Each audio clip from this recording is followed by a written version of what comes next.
Do the rich people cringe and say, don't tell them that, Robert? Yes. Don't tell people what you know. Right. Keep them poor. So my father was the head of education, PhD, all that stuff. I go home and ask him, said, why don't we learn about money in school?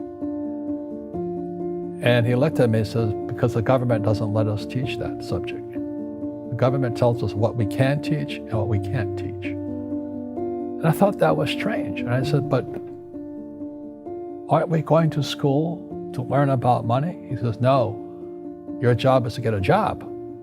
I said, but you get a job to earn money. He goes, no, you're supposed to just get a job. I went, no. Isn't the purpose of a job to earn money? He goes, you're correct. I said, so why don't I just learn about money? I can skip the job part, you know?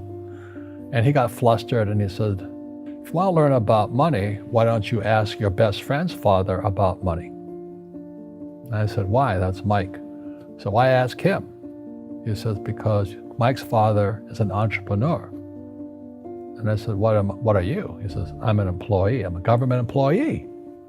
I went, oh, what's the difference? He says, the difference is an entrepreneur must know about money, or they're no longer entrepreneurs.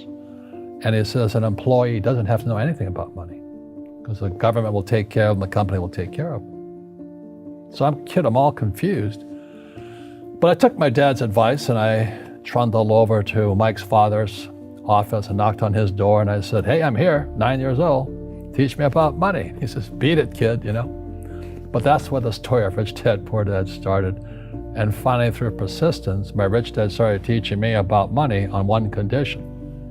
And that condition was he would never pay me. He says, the moment I pay you, you think like an employee. He says, that's the trap. Entrepreneurs work for free. And now I'm 9 years old, my head's going cracking in half. He says, you never want a paycheck. You understand that, kid? I said, okay, I got it. And he says, well, how do I make money? He says, that's what entrepreneurs figure out. It's like, so how do I learn about money? So he would just break out a Monopoly game board. So I would work for free. I'd pick up cigarette butts, and he had hotels and restaurants, and I would clean and do menial tasks. And as I got older, I started getting into office work and marketing and accounting, and I was an apprentice basically, but I always worked for free. And he would teach me about money, but the way he taught me about money was playing Monopoly. And finally one day I got upset. I said, well, when are you going to teach me about money? He says, what do you think we're doing? We're playing Monopoly. He goes, no. What do you think we're doing? We're playing Monopoly. He says, what do you think we're doing? So I don't know. I'm teaching you about money.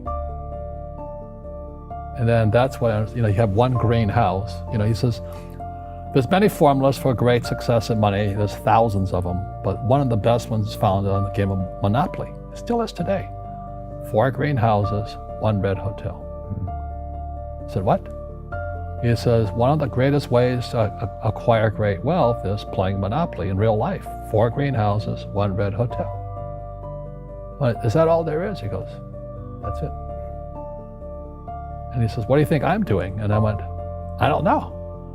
So then he took me out and he showed me his greenhouses. And 10 years later, when I was 19, I was now in school in New York, and I come back to Hawaii, and Rich Dad had bought the biggest piece of land smack dab in the middle of Waikiki Beach. And when you go to Waikiki Beach today, you'll see the Hyatt Regency Hotel. That was his hotel. Just like the game of Monopoly. Just like the game of Monopoly. Acquired assets and they became bigger assets. He just kept what's called an assemblage, because that property wasn't that big at that time. So he had to buy out all the small guys. Because Waikiki was a little dirt water little town. So he'd buy out this shop owner and buy that shop owner.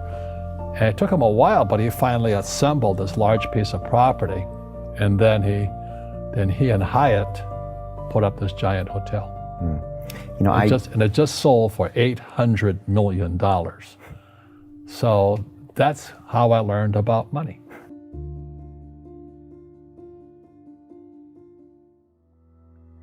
I've had financial crashes. I've had people stab me in the back, but they're all good because I grow from it. That's spirituality. Right. People who are afraid of making mistakes, like they teach in school, they don't ever grow. Because spirituality is there's good and there's bad, there's right and there's wrong, there's up and there's down. Most people only want to be right, they only want to be positive. Well, you can't have that. That's not reality.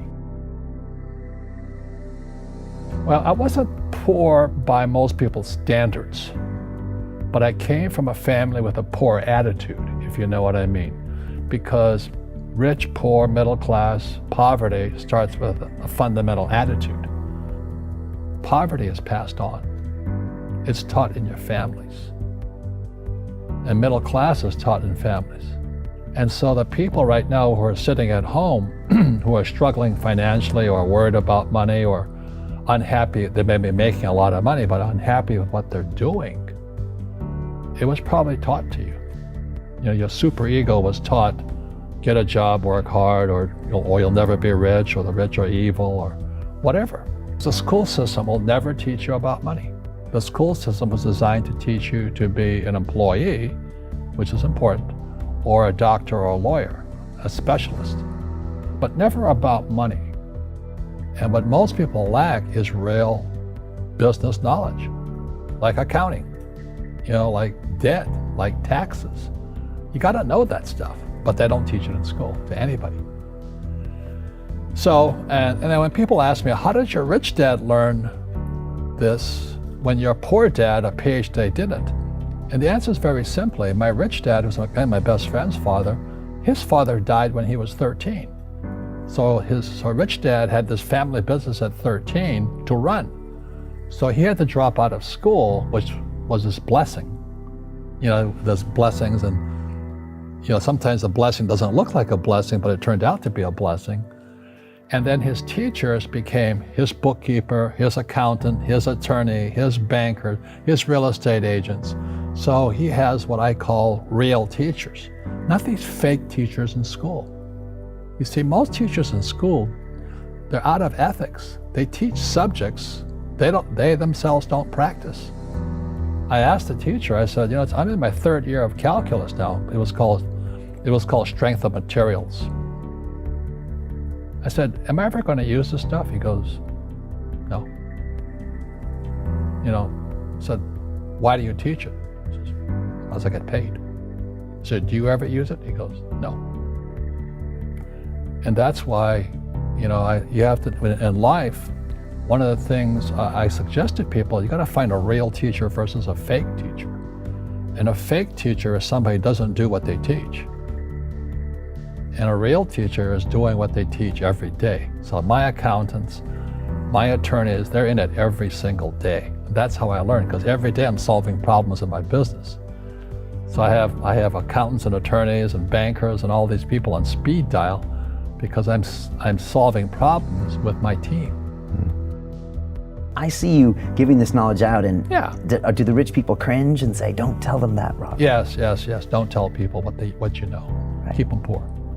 But, unfortunately, the poor, as was in the Bible, I'm not real religious, the poor will always be amongst us because it starts up here. Right, it's that fear mentality.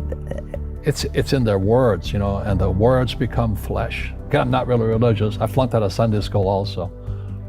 But when they say I can't afford it or I can't do that, they go down. They become what they say. My PhD daddy says, what do you think I am, made of money? I can't afford that. And my rich dad would say, that's why he's poor. Poor people say, I can't afford it, I can't do that, I don't have time. Because it's an escape. It's an escape, you know what I mean? It's easy to say, I can't afford it. And your rich dad used to say what instead of, I can't afford it? How can I afford it? How can I do that? What would it take, or why should I do that? He says that a question opens the mind, a statement closes the mind. So when you say, I can't afford it, your mind shuts down and you become what you say. Rugby is a team sport, but so is soccer. The rules are different. And other people are golfers. They play by themselves. And so everybody's different. So my game financially is business, number one. Second is real estate. So what I say to young people is, you find your game.